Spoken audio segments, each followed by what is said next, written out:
এই যে এখন টাকা পয়সা দিয়ে চালাচ্ছেন, কাগজের টাকা, অনেক দিন বলেছি, মনে করেন আজকে থেকে সম্ভবত 15-20 বছর হবে, এরকম সময় হবে, তখন সোনার ভরি ছিল 22,000 টাকা। মনে আছে আপনাদের? হ্যাঁ, 22 থেকে 24-25 হাজার টাকা ভরি ছিল। এখন সোনার ভরি কত? 1 লাখ টাকা, 80,000 টাকা আছে। এখন মনে করেন, বুঝেন, ভালো করে বুঝেন, মনে করেন এখন আমি 1 লাখ টাকা দিয়ে 1 ভরি সোনা কিনলাম, ঠিক আছে? বুঝতে পারতেছেন? 1 লাখ টাকা দিয়ে 1 ভরি সোনা কিনলাম, কিনে আমি সোনাটাকে রেখে দিলাম আমার স্ত্রীর কাছে, যে তুমি এটা রাখো, তোমার কাছে রেখে দাও, 4-5 বছর 10 বছর রেখে দাও।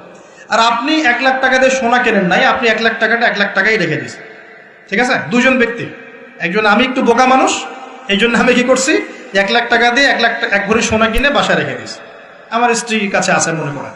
এখন আপনি অনেক চালাক মানুষ, আপনি মনে করেছেন না এগুলোর দরকার নাই, তা আমি 1 লাখ টাকা ক্যাশই রেখে দিই। এখন 10 বছর পর আপনারটা বের করবো, আমারটা বের করবো।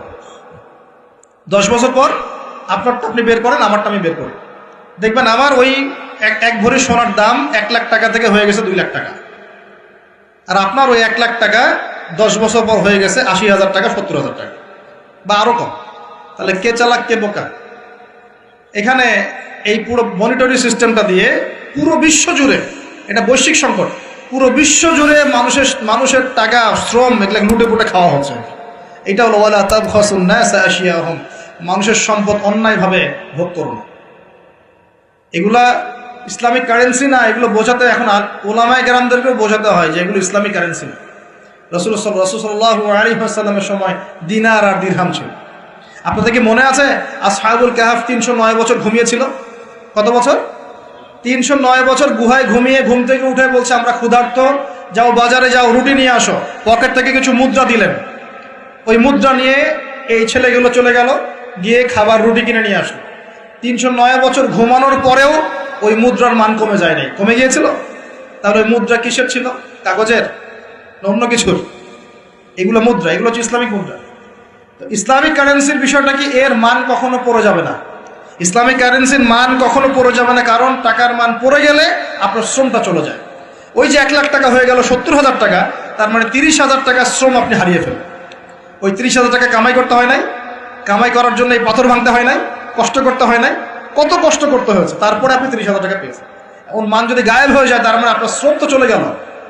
আর আমি যদি আপনাকে বলি, ভাই আমার খেতে কাজ করেন 1 মাস, বেতন হলো 30,000 টাকা, আপনি 1 মাস কাজ করলেন, 1 মাস কাজ করার পরে আমি বললাম টাকা দিতে পারবো না, আমাকে আস্ত রাখবেন না পিটাবেন? এটা জুলুম হবে কিনা? কিন্তু এভাবেই বিশ্ব থেকে মানুষের সম্পদ আস্তে আস্তে গায়েব, কোথায় যে গায়েব হয়ে যাচ্ছে। আসলে যখন এখানে একটা পাত্র, এখানে একটা পাত্র আছে, এখান থেকে পানি নিয়ে আমি এখানে ঢাললাম, তাহলে কোনো জায়গা থেকে পানি গিয়ে কোনো জায়গায় তো পড়লো নাকি? নাকি পানিটা বাতাসে গায়েব হয়ে গেছে? হ্যাঁ, বুঝতে পারেন না? ব্যবসা করছেন, লাভ লস, কেউ লাভ করবে, কেউ তো লস করবে, নাকি? নাকি এটা গায়েব হয়ে যাবে, বাতাসে গায়েব হয়ে যায়? তার মানে যে সম্পদগুলো বিশ্ববাসী হারাচ্ছে, এগুলো কোনো এক শ্রেণীর কাছে গিয়ে জমা হচ্ছে। কাদের কাছে গিয়ে জমা হচ্ছে এটা বোঝেন, এখন নিজেই বোঝেন। বিশ্বের দিকে তাকায় দেখেন, বিশ্বের কোন অংশ ধনী হচ্ছে আর কোন অংশ গরিব হচ্ছে, দেখেন। কে বোঝাবে এগুলা? ইকোনমিক্স নিয়ে পড়াশোনাই বা করে কয়জন, আর বোঝেই বা কয়জন, আর এগুলো কোরআন সুন্নাহর সাথে মেলাই বা কয়জন? ওয়ালা তাবখাসুন নাস আশিয়াহুম, এই যে আয়াতটা গভীর আয়াত। তোমরা মানুষের সম্পদ অন্যায়ভাবে লুটে পুটে খেও না।